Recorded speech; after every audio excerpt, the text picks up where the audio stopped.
Some wounds cut so deep they reshape who you are forever. I should know.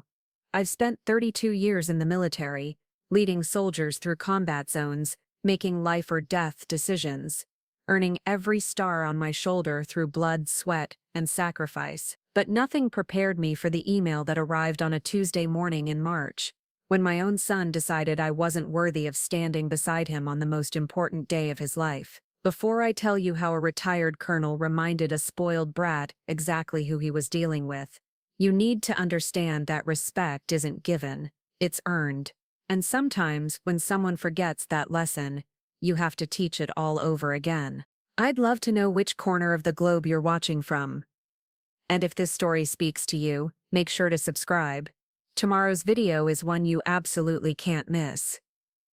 The email arrived at 0647 hours, Eastern Standard Time. Old habits die hard when you've spent 3 decades waking before dawn, and retirement hasn't changed my internal clock. I was sitting in my study in Alexandria, Virginia, reviewing applications for the Veterans Scholarship Foundation. I'd started after leaving the Army, coffee steaming beside me, morning light filtering through the blinds that I still kept regulations straight. My laptop chimed with an incoming message. The sender's name made me smile.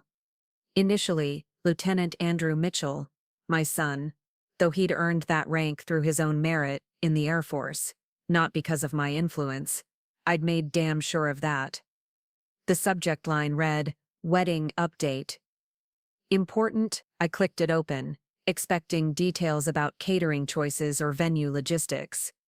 Andrew and his fiancée Rebecca had been planning this wedding for 8 months, and I'd been looking forward to walking him down the aisle, a role his mother couldn't fill since her passing 6 years ago. "Dad," the message began. No good morning or hope you're well, just the stark formality I recognized from official military correspondence. After extensive discussions with Rebecca's family, we've made some difficult decisions about the wedding ceremony. The Hartwell family has expressed concerns about the guest list size and the formal nature they envision for the occasion. Given their traditional values and the intimate setting they prefer, we think it would be best if you participate in the celebration remotely. We'll set up a live stream so you can watch the ceremony from home. Rebecca's father will be handling the military honors portion, as he's also a veteran. We hope you understand this is about creating the most harmonious atmosphere possible for everyone involved. I read it twice, then a third time. The Hartwells. Rebecca's family owned a chain of luxury hotels across the Northeast.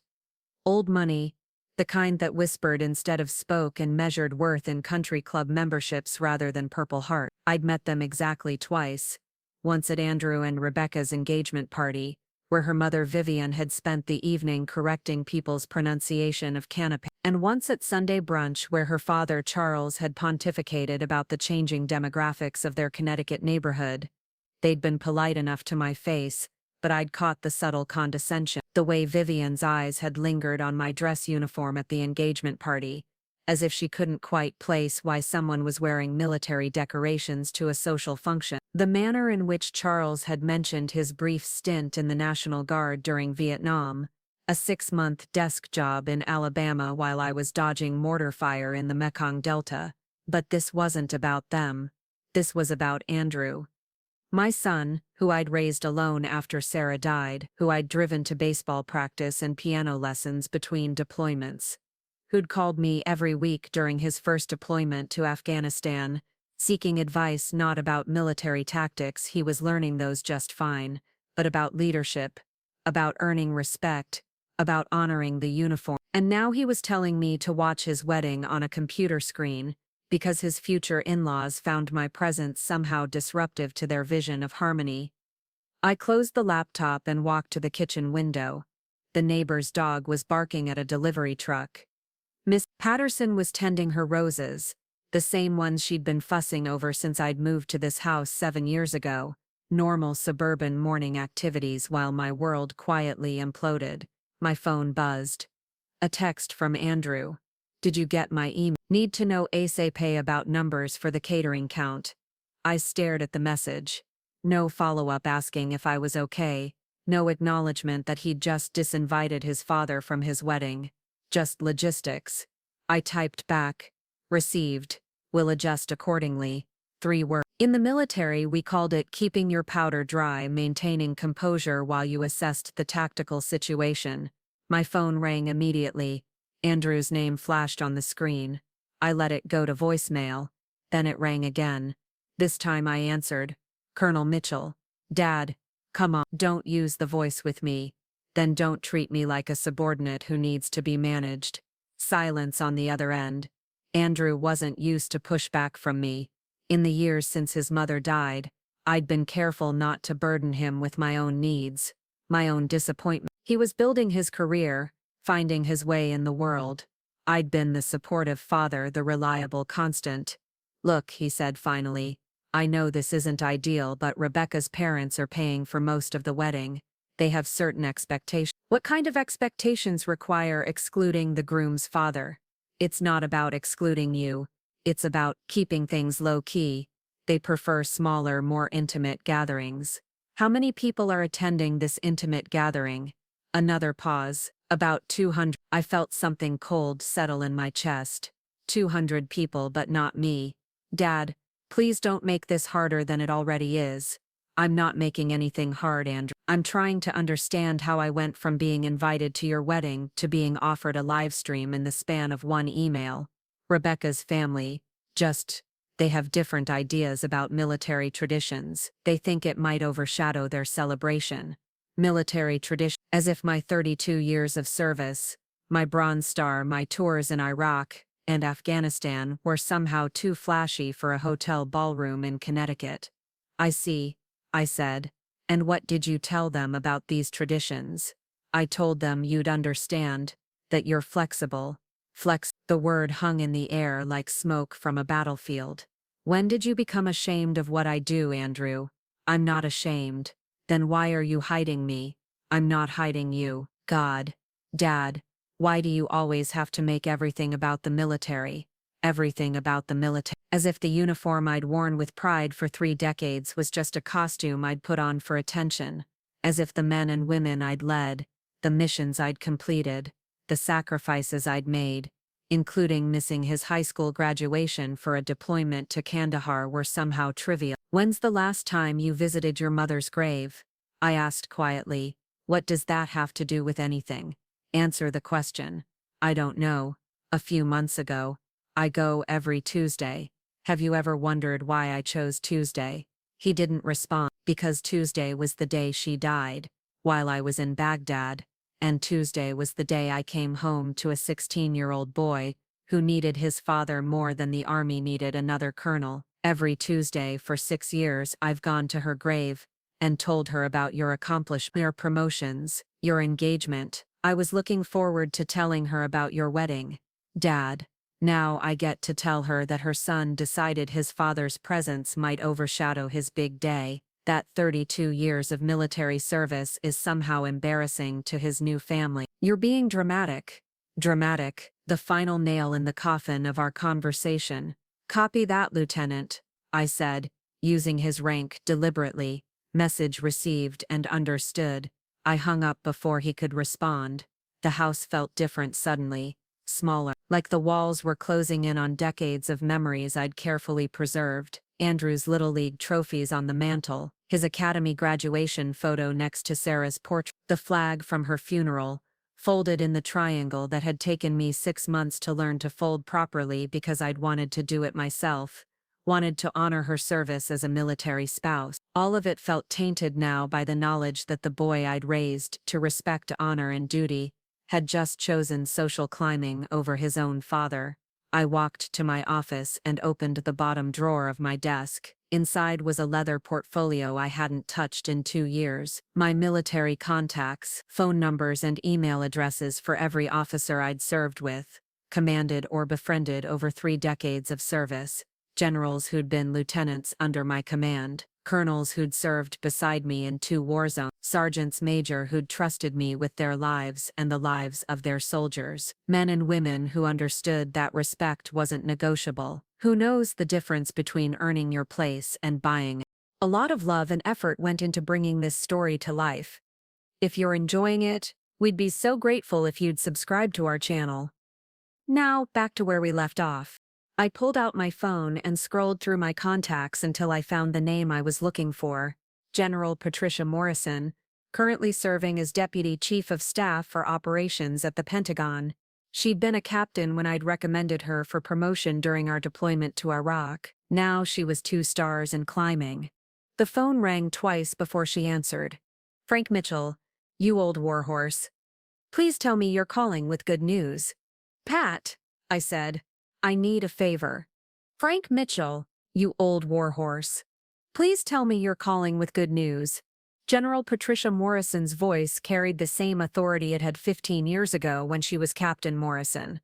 Fresh out of West Point and assigned to my command in Fallujah, back then she'd been the kind of officer who asked questions first and shot later, a trait that had saved more lives than I could count.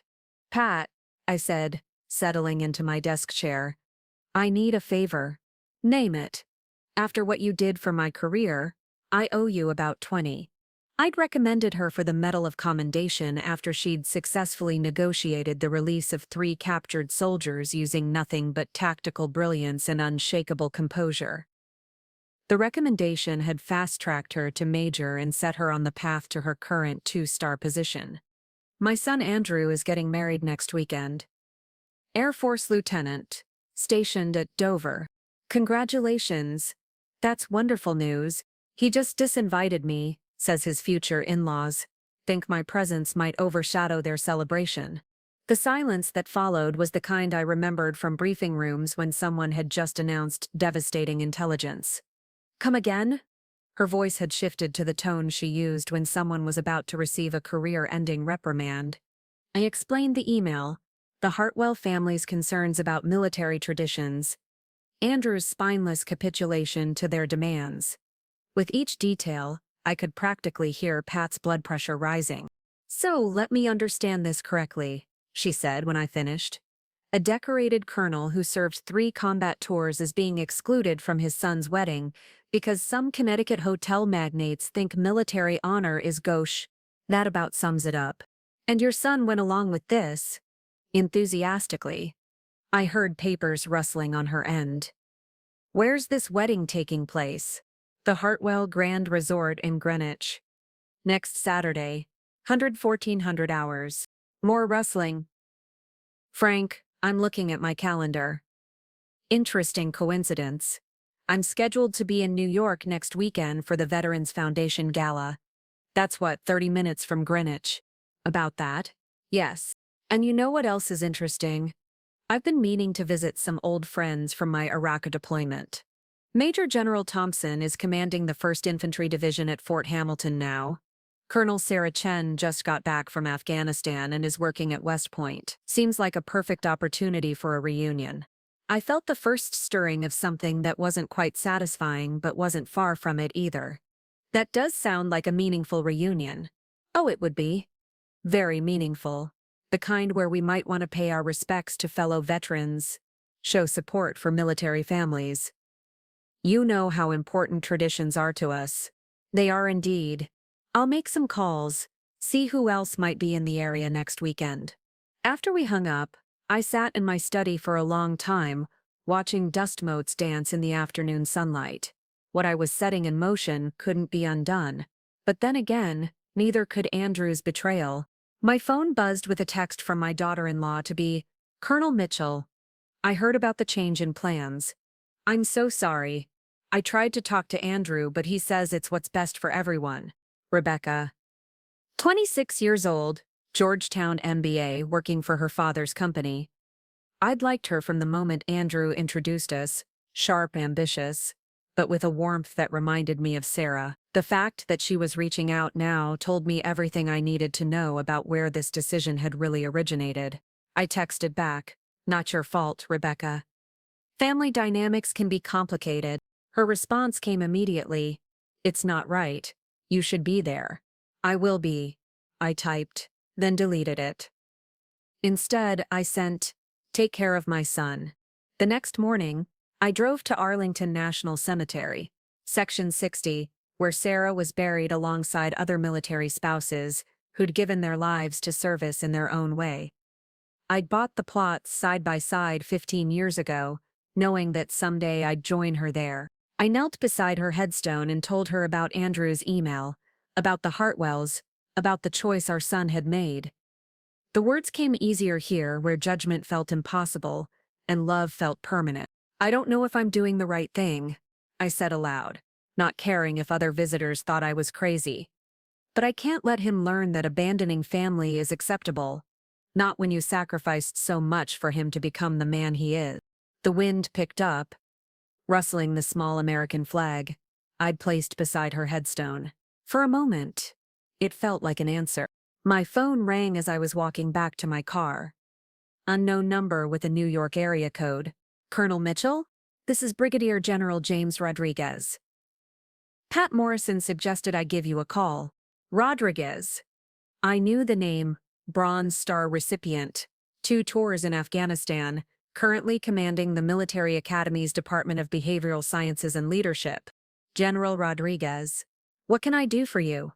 Actually, sir, it's what I can do for you. Pat filled me in on your situation.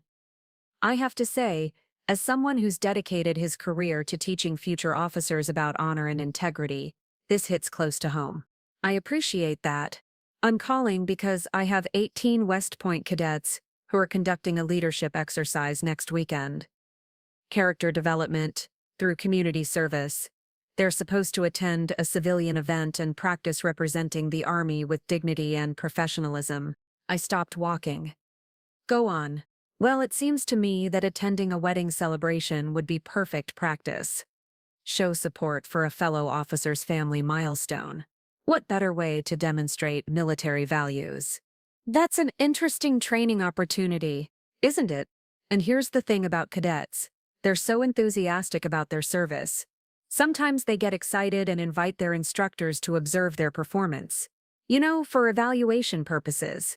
Of course, proper supervision is essential. Exactly. And if word gets out about this training exercise, well, you know how the military community is. Everyone wants to support our future leaders. The conversation continued for another 10 minutes, with Rodriguez providing details about coordination and logistics. By the time we hung up, I had a clear picture of what Saturday would look like. That evening, Andrew called. Dad, I've been thinking about our conversation yesterday. Maybe I was too harsh. Oh?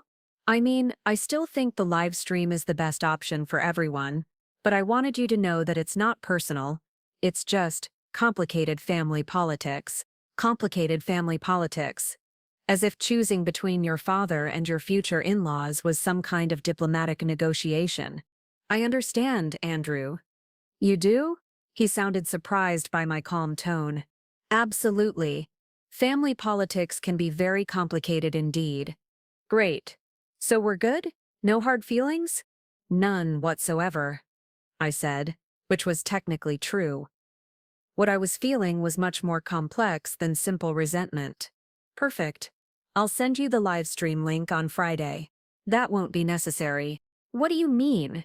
I mean, I've made other arrangements for Saturday. Other arrangements? I'm visiting some old friends in New York. We're having our own military reunion. Honoring veterans. Celebrating service. That sort of thing. Oh, well that's great, Dad. I'm glad you'll have something to do. Something to do. As if being excluded from my son's wedding was an inconvenience I needed to distract myself from. Yes, I said. It should be quite memorable.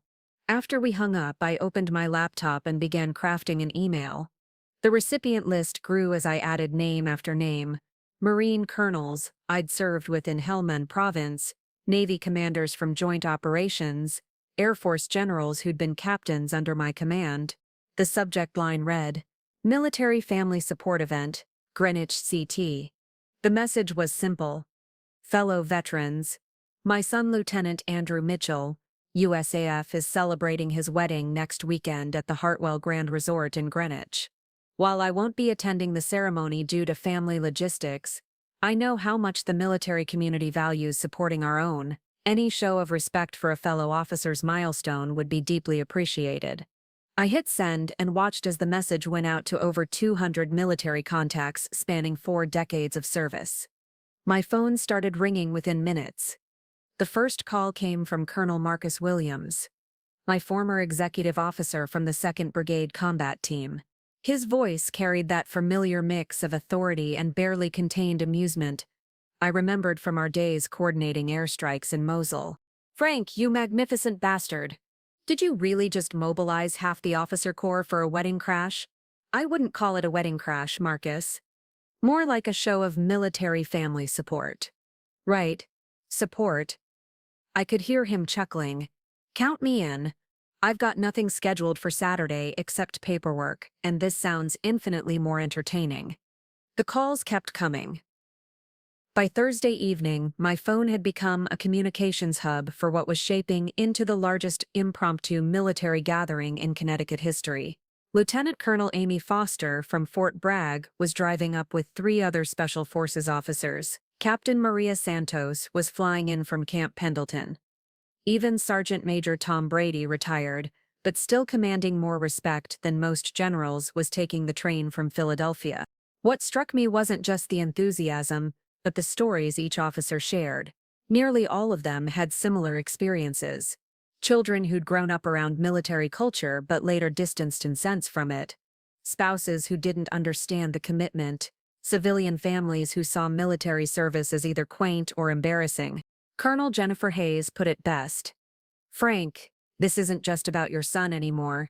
This is about every time someone made us feel like our service was something to be ashamed of, instead of honored." By Friday morning, my informal headcount had reached 47 confirmed attendees. General Morrison had upgraded the training exercise to include a full honor guard from West Point. Major General Thompson was bringing a color guard from Fort Hamilton. What had started as a personal slight was becoming a demonstration of military unity that would make the evening news. I was reviewing the logistics when my doorbell rang. Through the peephole, I saw Andrew standing on my porch in his dress blues, cap tucked under his arm in the position of attention. The sight of him in uniform, our uniform, sent a complex wave of emotions through me. I opened the door. "Lieutenant?" "Dad?" His face was pale, drawn. "We need to talk." I stepped aside to let him in. He walked to my living room with the rigid posture of someone preparing for an unpleasant briefing. "I got a call from my commanding officer yesterday," he said without preamble. "Oh? Apparently, there's been some chatter about unusual military activity planned for this weekend. Something about a large gathering of senior officers in Greenwich, Connecticut." I kept my expression neutral. "Connecticut's a popular destination." "Dad, what did you do?" "I sent an email to some old friends, mentioned that a fellow officer was celebrating a milestone. Suggested they might want to show support." "How many friends?" "A few." His jaw tightened. "My CO says intelligence reports suggest somewhere between 50 and 75 military personnel have requested temporary duty assignments or leave time for this weekend." "In the same general area as my wedding. Interesting coincidence." "Dad, this isn't funny. Rebecca's parents are freaking out. They heard rumors about some kind of military demonstration, and they're talking about hiring additional security." "For what? A wedding? Are they expecting an invasion?" "You know exactly what they're expecting."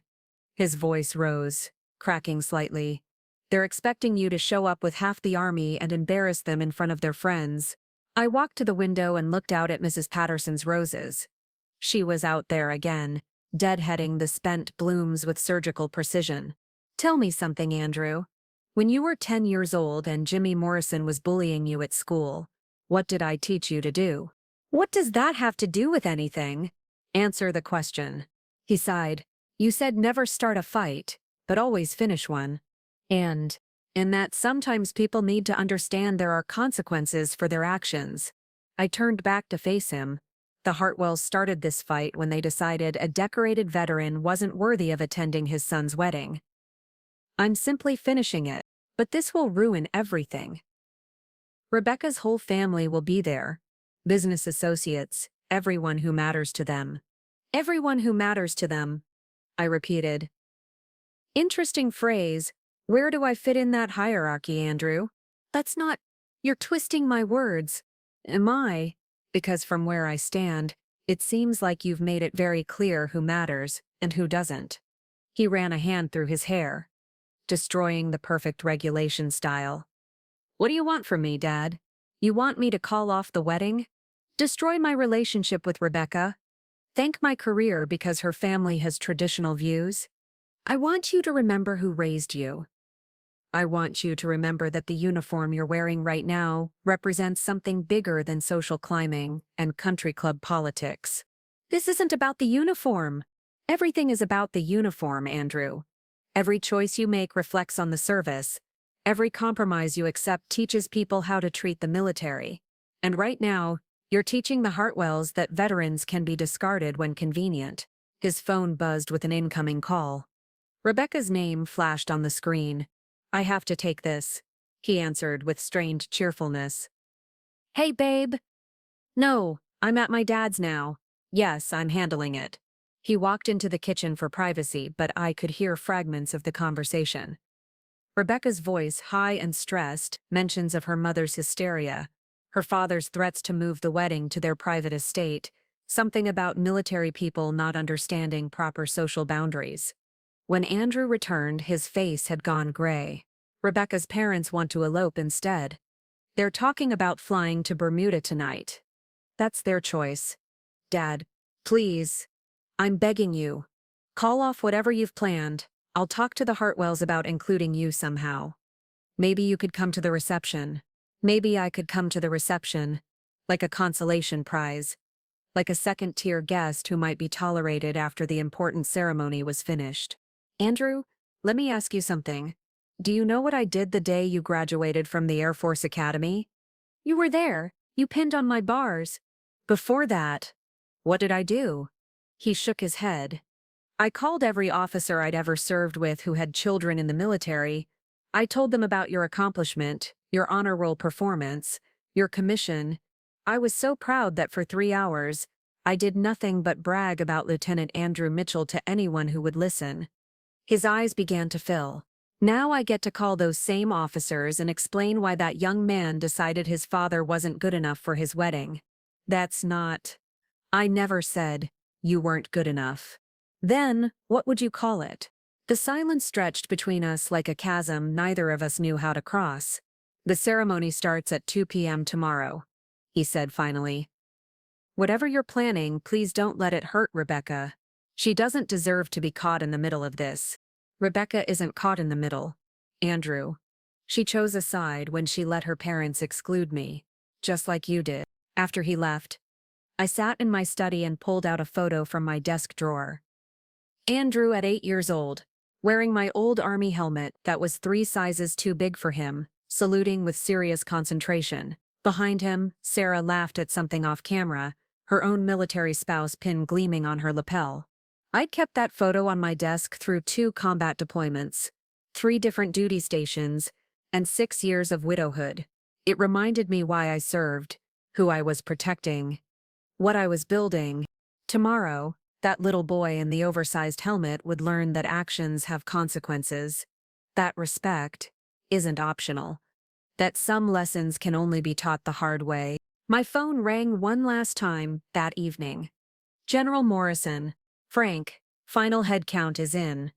We're looking at 87 confirmed attendees, including 3 general officers, 12 colonels, and a full ceremonial unit from West Point. The local police have been notified of our presence for traffic coordination purposes. Copy that. One more thing. The hotel called their corporate office about the unusual activity reports. Turns out the CEO is retired Navy Captain Elizabeth Stone. She served under Admiral Hartwell back in the 90s. Admiral Hartwell? Charles Hartwell, Rebecca's grandfather, died in 2018, but apparently he was in the Navy through and through. Distinguished service record, 3 tours in Vietnam. His granddaughter might be interested to know that several of his former officers will be in attendance tomorrow. I smiled for the first time in days. That is interesting information. Thought you'd appreciate the irony. Sleep well, Frank. Tomorrow's going to be memorable. As I turned off the lights and headed upstairs, I could almost hear Sarah's voice in my ear. "Give them hell, Colonel." I intended to. Saturday morning arrived with the kind of crisp autumn clarity that made everything seem sharper, more defined. I was awake at 0500, as always, but this time the familiar pre-mission energy was coursing through my veins. 32 years of military training had taught me to channel nervous energy into precise preparation. I showered, shaved with the same methodical care I'd used before every significant operation, and laid out my dress blue uniform. Every ribbon in perfect alignment, every crease regulation, sharp, brass polished to mirror finish, the uniform that had carried me through 3 wars, countless ceremonies, and more difficult moments than I cared to count. As I adjusted my service ribbons, I caught sight of myself in the bedroom mirror. 64 years old, gray at the temples, lines earned through decades of command responsibility. But my shoulders were still straight, my bearing still commanded attention. Today, that would matter. My phone buzzed with a text from General Morrison. "Staging area established at Greenwich Marina parking lot. First elements arriving at 1000 hours. Weather favorable for operations." As if we were planning a military campaign instead of attending a wedding. Then again, perhaps that's exactly what this had become. I drove to Greenwich with my dress uniform hanging in the back seat, planning to change at the marina before proceeding to the hotel. The Hartwell Grand Resort was exactly what I'd expected. Sprawling white columns, manicured grounds, the kind of place where valets wore bow ties and the parking attendants spoke in hushed tones about the guests' luxury vehicles. The marina was a different story entirely. By 10:30 hours, the parking lot looked like a military motor pool. Rental cars with government plates, officers in dress uniforms consulting smartphones, the crisp efficiency of a unit preparing for deployment. General Morrison stood near a black SUV, talking into a radio while gesturing toward a tablet displaying what appeared to be tactical maps. "Colonel Mitchell," she called as I approached. Right on time. The sight before me was remarkable. Officers from every branch of service, representing 4 decades of American military operations. I recognized faces from Iraq, Afghanistan, Somalia, the Balkans. These weren't just colleagues, they were brothers and sisters in arms who had answered a call for solidarity. Brigadier General Rodriguez approached with 18 West Point cadets in perfect formation behind him. Each cadet looked like they'd stepped off a recruiting poster. Young, eager, absolutely immaculate in their dress gray uniforms. "Colonel Mitchell, sir," Rodriguez said, offering a crisp salute that I returned with equal precision. "Cadets report ready for community service training exercise." "Outstanding, General. What's the mission brief?" "Cadets will demonstrate proper military bearing at a civilian social function. Primary objectives include representing the service with honor, showing respect for family traditions, and providing visible reminders of military values to civilian guests." Cadet Jennifer Walsh, the apparent company commander, stepped forward. "Sir, we've prepared remarks about the importance of military family support, should speaking opportunities arise." Speaking opportunities. I almost smiled at the careful phrasing. "Very good, Cadet. Remember, this is about education and outreach." "Yes, sir, we understand completely." Colonel Williams appeared at my elbow, grinning like he'd just been handed a particularly entertaining assignment. "Frank, you should see the hotel staff right now. They've got 3 security guards stationed at the main entrance and the general manager keeps walking the perimeter like he's expecting an amphibious assault." Through the hotel's main windows, I could see clusters of wedding guests beginning to gather. Women in designer dresses, men in expensive suits. The kind of crowd that moved with the unconscious confidence of people who'd never questioned their place in the world. "What's the timeline?" I asked Morrison. "Ceremony begins at 100, will arrive in phases starting at 1:13:30. Color guard enters first, followed by general officers, then remaining personnel. Cadets will form an honor corridor outside the ceremony space. And if hotel security objects, Captain Stone has been very accommodating. Apparently, she and Admiral Hartwell served together on the USS Enterprise. She's quite interested in honoring his memory. At 13:15, I received a call from Andrew. His voice was tight with panic. Dad, where are you? Getting ready for the ceremony. Why? Because there are military vehicles surrounding the hotel. Rebecca's mother is having a breakdown and her father is threatening to call the police. The police have already been notified. Traffic coordination, nothing more. Traffic coordination for what? How many people did you invite? I didn't invite anyone to your wedding. Andrew, I invited colleagues to show support for a fellow officer. If they choose to visit Greenwich on the same day as your ceremony, that's their decision. This is insane! Rebecca's crying. Her mother won't come out of the bridal suite, and her father is screaming about military coups. Perhaps they should have considered these possibilities before excluding a veteran from his son's wedding. Dad, please. I'm begging you. Call them off. I looked across the parking lot at the assembled officers, men and women who had sacrificed years of their lives for their country, who had earned every decoration on their chests through blood and courage, who had answered my call because they understood that respect for service wasn't negotiable. I can't do that, Andrew. These officers came here to honor you, to show that the military takes care of its own. If the Hartwells find that threatening, perhaps they should examine why. You're destroying my wedding. No, son. I'm saving your honor, whether you recognize that or not. I ended the call and turned to Morrison.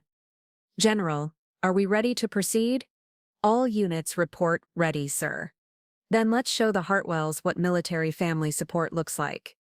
The approach to the hotel was orchestrated with the precision of a parade review. The West Point color guard led the formation, flag bearers maintaining perfect spacing and cadence. Behind them, general officers moved in a diamond formation that would have impressed any Pentagon ceremonial unit. Hotel guests and staff lined the circular driveway, phones out, recording everything. I could see faces in the lobby windows, some curious, some concerned, some openly awestruck by the display of military pageantry unfolding before them. Captain Stone, the hotel CEO, stood at the main entrance with an expression of barely contained delight. She was a compact woman in her 50s, silver hair pulled back in a style that suggested military background even in civilian clothes. Colonel Mitchell, she said, extending her hand. Captain Elizabeth Stone. Retired. This is quite an impressive showing. Captain, thank you for accommodating our presence. My pleasure. Admiral Hartwell would have appreciated this. He always said military families stick together, no matter what. He sounds like a good officer. The best. His granddaughter is lucky to have such dedicated family friends. Through the lobby windows, I could see the wedding party gathering near the ceremony space.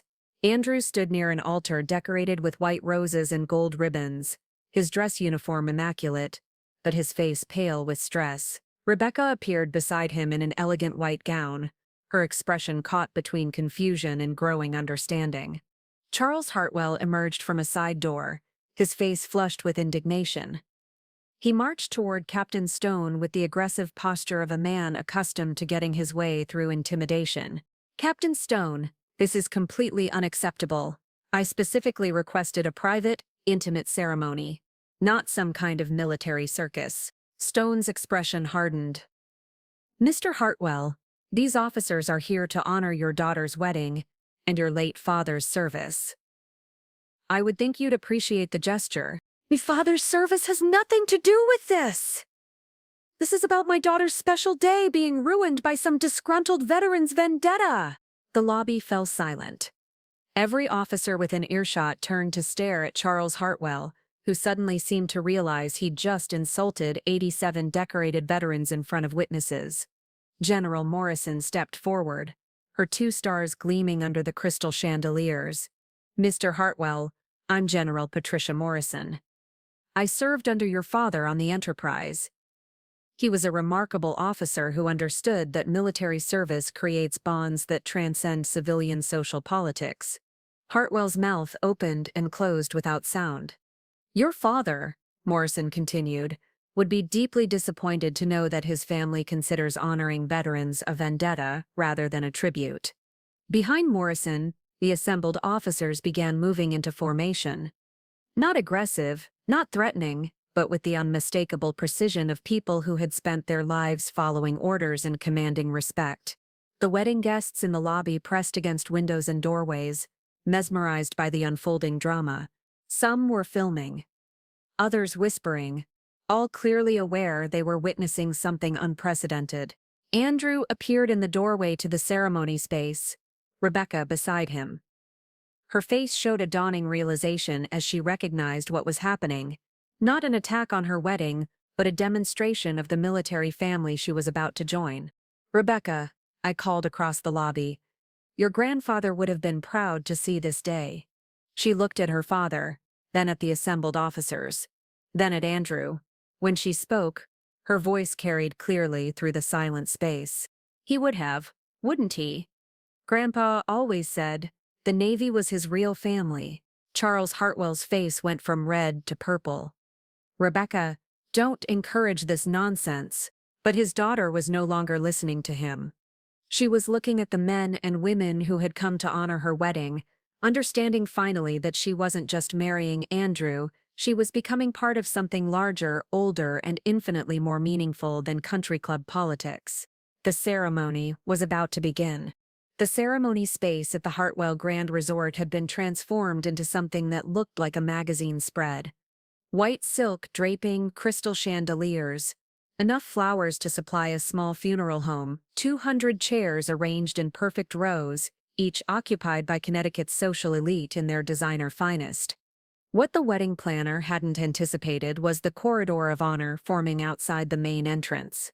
18 West Point cadets stood at attention in two facing lines, creating a pathway that any military family would recognize as a tribute reserved for the most solemn occasions.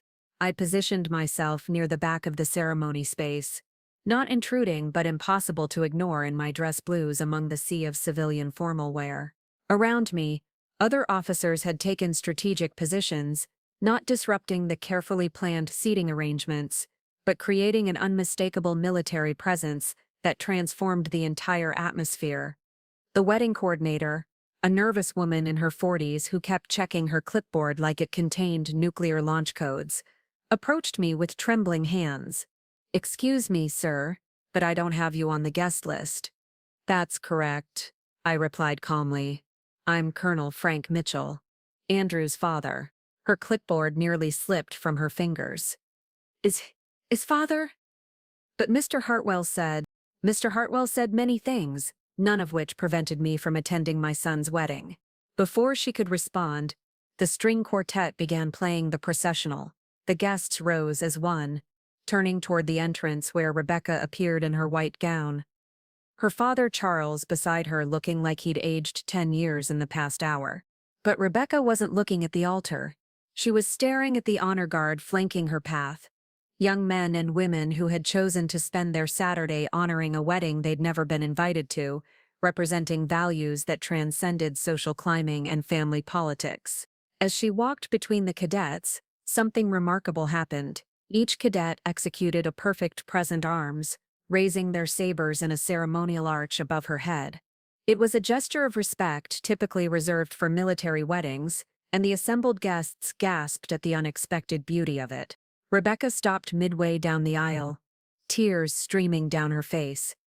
She turned to her father and said something that carried clearly in the hushed space. "This is what Grandpa would have wanted."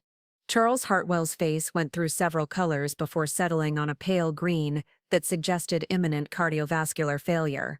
At the altar, Andrew stood frozen, watching his bride approach under an arch of military steel. His dress uniform suddenly made sense in a way it hadn't before. Not just a costume for a civilian ceremony, but a symbol of the brotherhood he belonged to, the values he'd sworn to uphold. When Rebecca reached the altar, she turned to face the assembled guests.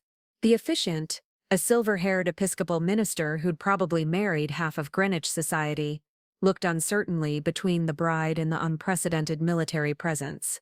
"Before we begin," Rebecca said, her voice clear and strong, "I want to acknowledge someone very important who almost wasn't here today." The silence was absolute. Even the hotel staff had stopped moving. Colonel Frank Mitchell, Would you please stand? I rose slowly, aware that every eye in the room was on me. Phones appeared like magic, recording everything. This man, Rebecca continued, served our country for 32 years. He raised the man I'm about to marry. He deserves to be here more than anyone else in this room, and I'm ashamed that anyone thought otherwise. The silence stretched for what felt like an eternity. Then, from somewhere in the middle of the assembled officers, slow, rhythmic clapping began. One person, then another, then dozens, until the entire military contingent was applauding with the measured cadence of a military review. Several civilian guests joined in, uncertain but moved by the obvious emotion of the moment. Others sat rigid, trapped between social expectations and the growing realization that they were witnessing something historic. Charles Hartwell finally found his voice. "This is supposed to be a private ceremony." "It is private, Dad," Rebecca said firmly. "Private to the military family that Andrew and I are joining today." She turned to Andrew, who stood at the altar looking like he'd been struck by lightning. "Andrew, I think you have something to say to your father." My son stared at me across the 200 guests. The social chasm, the weeks of hurt and misunderstanding. When he spoke, his voice was barely audible. "Dad." "Louder," Lieutenant General Morrison called from her position near the side wall. "Address your commanding officer properly." Andrew straightened involuntarily, responding to the authority in her voice. Military bearing reasserted itself as years of training overrode civilian uncertainty. "Colonel Mitchell," he said, his voice now carrying clearly through the space. "I was wrong. I dishonored my uniform, my family, and everything you taught me about loyalty and respect." The wedding guests shifted uncomfortably. This wasn't the scripted moment they'd expected. "I let other people convince me that your service was somehow embarrassing instead of honorable. I chose social climbing over family loyalty. I forgot who I was and where I came from." Charles Hartwell made a strangled noise that might have been protest, but no one was listening to him anymore. "Sir," Andrew continued, using the formal address that every military child learns, "I request permission to make this right." I looked at my son, really looked at him for the first time in weeks, saw past the expensive venue and the civilian expectations to the officer I'd raised, the man Sarah had died believing in. "Permission granted, Lieutenant." Andrew turned to the officiant. "Reverend Davies, I'd like to ask my father to stand with me as my best man." The minister looked helplessly between Andrew, Rebecca, and the chaos erupting among the civilian guests. Vivian Hartwell had begun fanning herself dramatically while several of her friends whispered urgently about the breach of protocol. This is highly irregular." "Reverend," Rebecca interrupted. "My grandfather, Admiral James Hartwell, believed that military traditions supersede social conventions. I think he'd want his granddaughter's wedding to honor those traditions." The mention of the Admiral's name and rank hit Charles Hartwell like a physical blow. For the first time since I'd known him, he seemed to recognize that his authority was not absolute, that there were forces in the world more powerful than his disapproval. I walked down the aisle between the assembled guests, past the shocked faces and whispered comments, past the cameras recording every step. When I reached the altar, Andrew extended his hand. "Dad, will you stand with me?" I took his hand and moved to his side. "It would be my honor, son." The ceremony that followed was unlike any wedding Greenwich society had ever witnessed. The traditional vows were punctuated by military precision as officers throughout the space stood at specific moments, creating a visual reminder that this wasn't just a social occasion, but a joining of military families. When the minister pronounced Andrew and Rebecca husband and wife, the assembled officers rendered a crisp salute that lasted exactly 7 seconds. Military funeral timing that honored the death of old grudges and the birth of new understanding. The recessional was equally dramatic. As the newlyweds walked back down the aisle, the West Point cadets outside executed a saber arch that created a tunnel of steel and honor. Every guest had to walk beneath those raised blades, a symbolic passage through military tradition that would be remembered long after the expensive flowers had wilted. At the reception, Charles Hartwell sat in stunned silence while his business associates peppered him with questions about the impressive military connections his family apparently possessed. Several guests approached me to thank me for my service, to share stories of their own military family members, to express amazement at the day's events. But the moment that mattered most came during the father-son dance. Andrew had asked the band to play "The Army Goes Rolling Along," the same song that had played when he'd graduated from the academy. As we moved across the dance floor, he said quietly, "I'm sorry, Dad, for all of it." "I know you are, son. How do I make it right? How do I earn back your respect?" I looked around the ballroom at the military officers mingling with Greenwich society, at Rebecca talking animatedly with General Morrison about her grandfather's service, at Charles Hartwell being educated about military traditions by Colonel Williams. "You already have," I said. "It took courage to change course in front of all these people. Your mother would have been proud. Think she would have approved of your tactical response?" I smiled, thinking of Sarah's fierce protection of our family, her own military spouse pride. She would have brought twice as many officers. 6 months later, Andrew called to tell me that Rebecca was pregnant. "We want to name the baby Sarah if it's a girl," he said, "after Mom. And we want to raise our children to understand what military service means to our family." "That sounds perfect, son.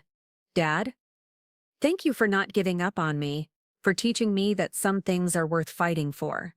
I looked at the photo on my desk, not the old one of 8-year-old Andrew in my oversized helmet, but a new one from the wedding. 3 generations of military service.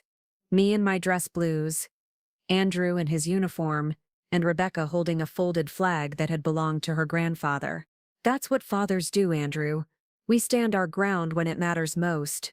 Sometimes the deepest lessons are learned not through gentle guidance, but through the sharp shock of consequences. Sometimes love means refusing to accept the unacceptable, even when it costs you everything you thought you wanted. And sometimes, when you stand firm in your principles, you discover that respect isn't just something you demand, it's something you earn, one difficult decision at a time. The aftermath of what the Greenwich Sentinel would later call the military wedding intervention rippled through Connecticut's social circles like a tactical nuclear strike. By Sunday morning, 3 different news outlets had contacted the hotel requesting interviews about the unprecedented display of military unity that had transformed a private wedding into a viral sensation. I was in my study, reading the 4th news article of the morning, when my phone rang. The caller ID showed a number I didn't recognize, but the area code was local. "Colonel Mitchell? This is Margaret Phillips from the Hartford Courant. I'm calling about yesterday's events at the Hartwell wedding. I'm not interested in speaking to the press." "Sir, I understand your reluctance, but this story is already out there. Social media posts from wedding guests have been shared thousands of times. Perhaps you'd prefer to have your perspective included, rather than let others define the narrative." I considered this. In 32 years of military service, I'd learned that controlling information flow was often the difference between victory and disaster. "What exactly do you want to know?" "The basic facts, sir. Why did 87 military personnel attend a wedding where the groom's father had reportedly been disinvited?" "I was never disinvited, Ms. Phillips. I was told I could watch my son's wedding through a live stream because my presence might interfere with the intimate nature of the ceremony. I chose alternative arrangements. Alternative arrangements that included mobilizing what some guests described as half the Pentagon. I sent an email to some colleagues, mentioning that a fellow officer was celebrating a milestone. What they chose to do with that information was their decision." There was a pause as she processed the careful phrasing. "Colonel, were you attempting to embarrass the Hartwell family?" "Miss Phillips, I was attempting to ensure my son understood that military families support each other. If the Hartwells found that embarrassing, perhaps they should examine why." After the interview, I sat quietly for several minutes thinking about how dramatically the weekend had changed. Everything. Not just for Andrew and Rebecca, but for the broader understanding of what military service meant to civilian society. My doorbell rang around noon. Through the peephole, I saw Rebecca standing alone on my porch, still in casual clothes but carrying herself with a new confidence that hadn't been there before the wedding. "Rebecca," I said, opening the door. This is unexpected. Colonel Mitchell, I hope you don't mind me stopping by. I needed to speak with you privately. I gestured her into the living room. She sat on the edge of the sofa, hands clasped in her lap like a junior officer preparing for a difficult briefing. I owe you an apology, she began. Not just for the wedding situation, but for not understanding what it meant to marry into a military family. You don't owe me anything, Rebecca. Yes, I do. Her voice was firm. I let my parents convince me that keeping you away was about maintaining family harmony. But what I really did was allow them to dishonor everything my grandfather stood for. She reached into her purse and pulled out a small wooden box.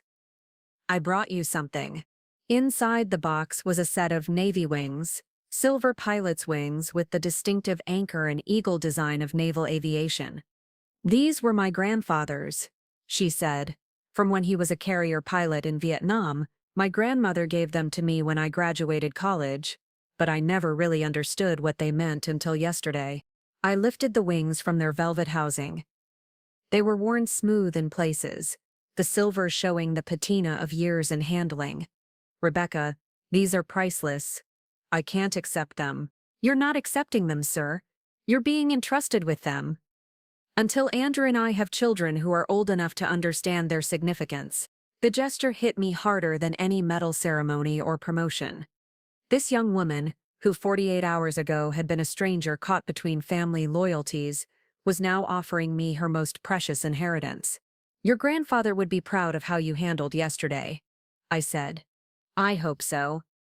I spent last night reading through his service records. Did you know he flew 127 combat missions? That he was shot down twice and still volunteered for additional deployments? I nodded. That generation understood sacrifice in ways we're still learning to appreciate. My father never talked about it. He always said Grandpa's military service was ancient history that didn't matter anymore. But yesterday, watching those officers honor Andrew and me, I realized it's not ancient history at all. It's who we are. My phone buzzed with a text message. Andrew, Dad, can you meet us for dinner tonight?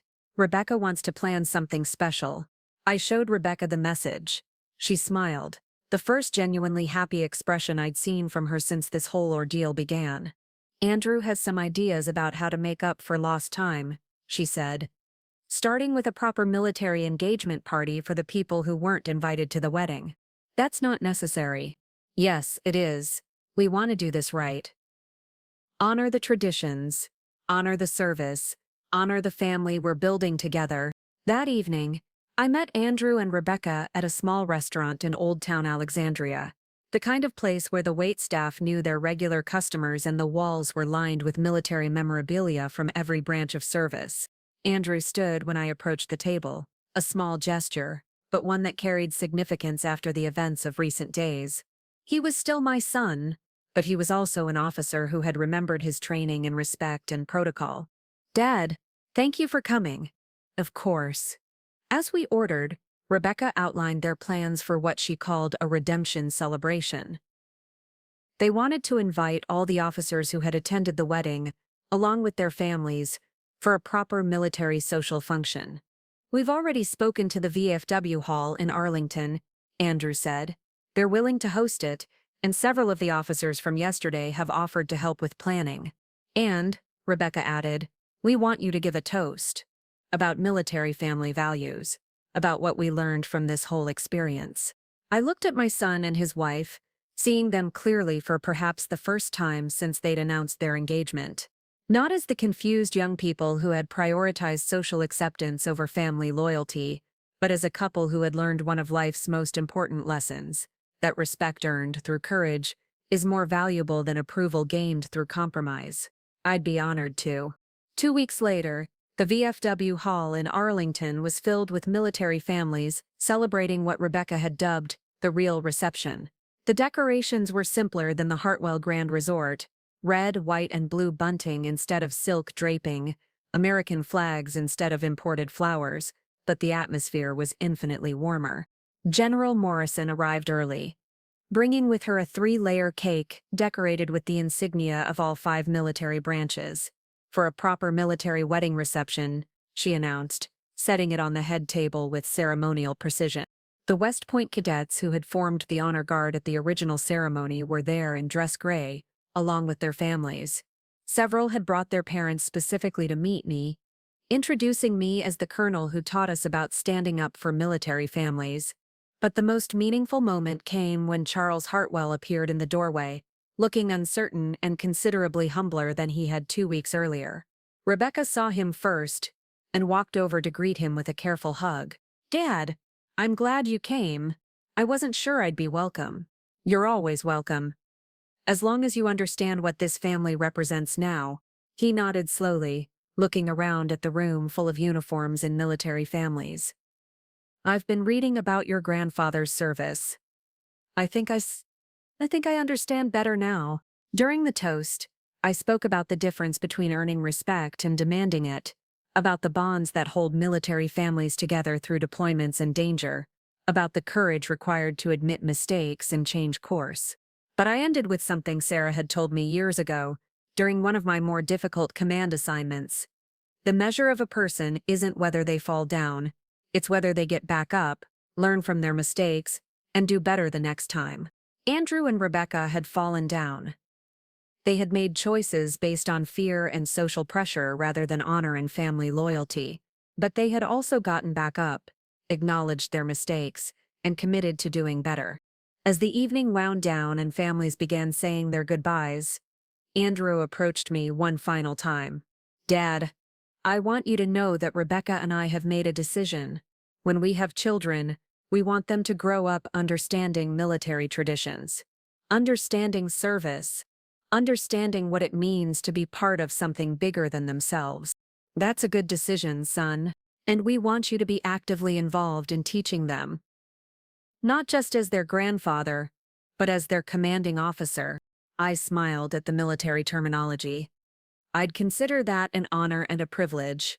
6 months later, when Rebecca announced her pregnancy, the first call they made was to me. The second was to the VFW hall, to reserve a date for what they were already calling the military baby shower. Some lessons take a lifetime to learn. Others can be taught in a single weekend, when someone you love finally understands that respect isn't given, it's earned, it's fought for, and sometimes it requires making hard choices that temporarily hurt the people you care about most. The young couple who had once chosen social climbing over family loyalty had become leaders in the military community, organizing support groups for military spouses and fundraising events for veteran organizations. They had learned that honor isn't just a word in a mission statement. It's a daily choice to do what's right, even when it's difficult, even when it costs you something you thought you wanted. And sometimes, when you make that choice consistently enough, you discover that what you thought you wanted was never worth as much as what you already had. Looking for more? We've got 2 amazing stories ready for you right on screen. If this one touched you, these are absolutely worth your time. Click to watch them now, and hey, subscribe and hit that bell to never miss our latest uploads.